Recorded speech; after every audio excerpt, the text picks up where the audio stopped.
this part of the video is going to be about embossing folders. This cart, I put my 3D embossing folders from Crafter's Companion. Actually, this is a Crafter's Companion embossing folder. I had these in my other embossing folder storage that I show, but I found they're really thick and I didn't like how snug they were in the little pockets. So I decided to move them here. So there's my Crafter's Companion ones. And I think I did the same here that I did on my dies. Let's check. If I didn't, I should. Oh, it looks like I didn't, but I plan to do that.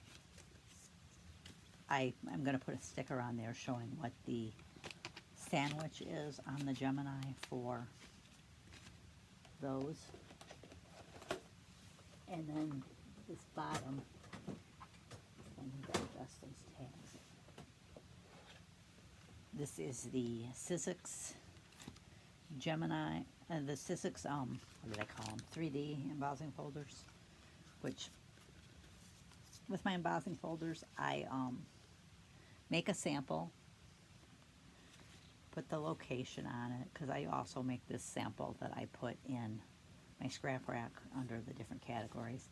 And then on this one that I keep in my folder, I write down where I cataloged that, so if I ever decide to get rid of that embossing folder, I know to pull my sample from those locations.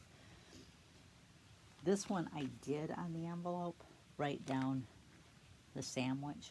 Now here's what I found worked best for these ones. If you have any of these 3D embossing folders, for the Gemini, I did the clear cutting plate, the folder with the material in it, and then the double-sided die plate, just one of those, and ran it through the machine. And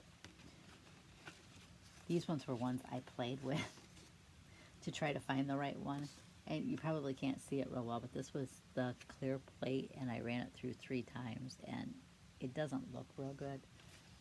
This one was better. It was the clear plate with the metal shim, and I ran it through 3 times.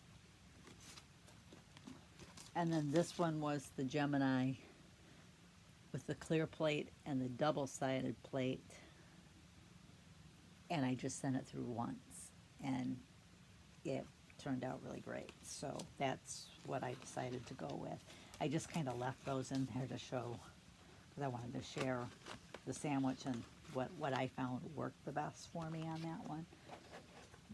And I've got one 2 more places for embossing folders.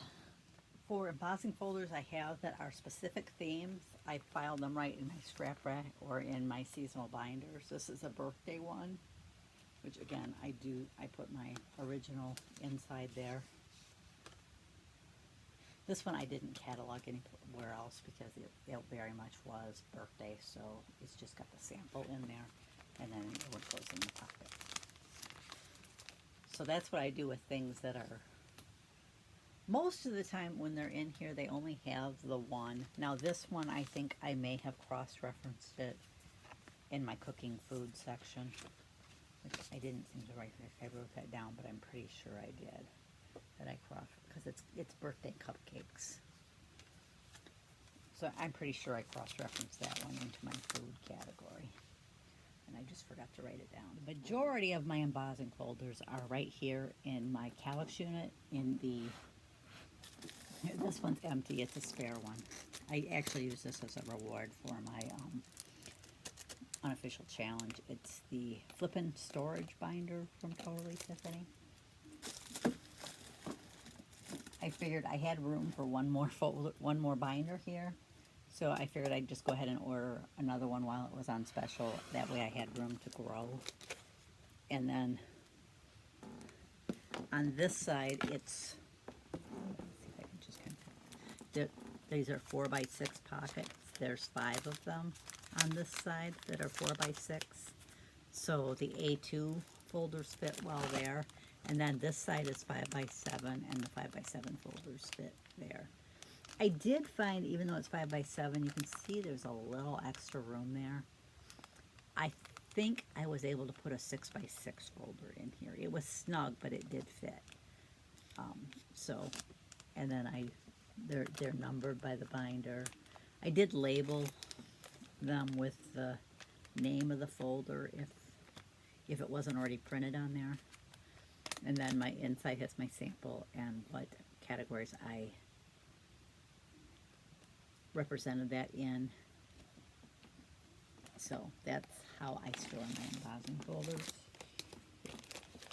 And those are all represented in my scrap rack under the different themes, so I can find them and know right where to go to find them.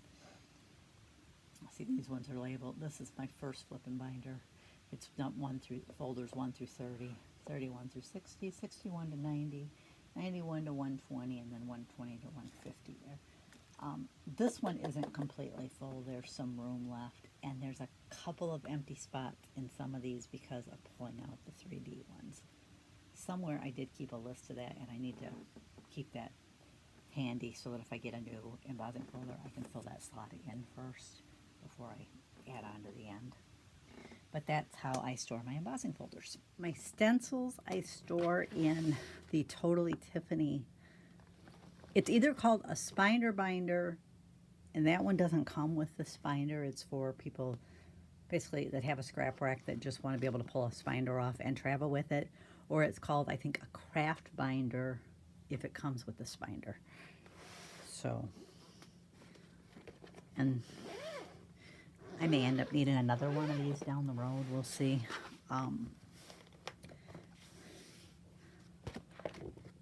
I numbered them based upon the number of pockets it had.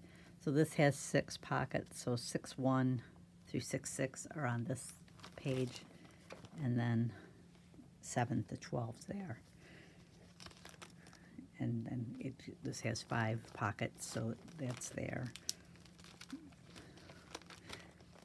What I did with my embossing folders when I cataloged them was I took a colored piece of paper and put behind it, laid it on the copy machine, and photocopied it however many times I needed for cataloging purpose. Now this one went under animals and garden because I did try to write that down here too, what I cataloged it under.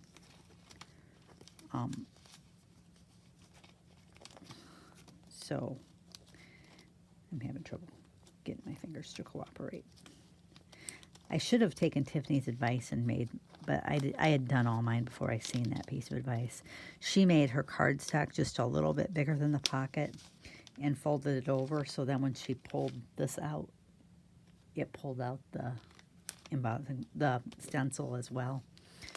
But I have all sizes of stencils in here. These ones are just letter size sheet protectors, which I have a lot of my We Are Memory Keeper.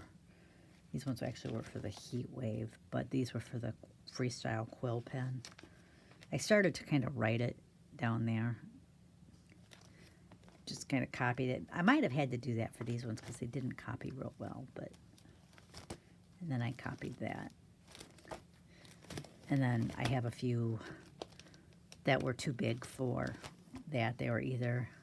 They might have been like A4 size, or there's a few that back here that are 12 by 12. So, and that was just an assortment, so I put it there. But that's how I store my stencils. If I have space, I will tag this video on. I just thought I'd show where my Cricut cartridges are. I have one of these Stash and Store boxes. This is the 5-drawer one from Totally Tiffany. It's meant for washi is what it was originally designed for. But I just put a divider down the middle and I filed my cartridges alphabetically. The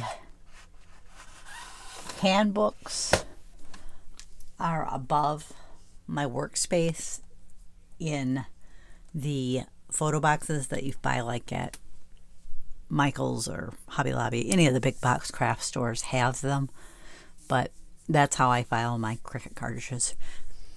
I don't typically need them because they're linked to my account, but you need to keep these. It actually goes against the user agreement to sell them once you've linked them, because only one person is supposed to have the rights to those images. And this cartridge proves you have the rights. And since it has a serial number, if something would happen to your account, they would make you photograph both sides of this.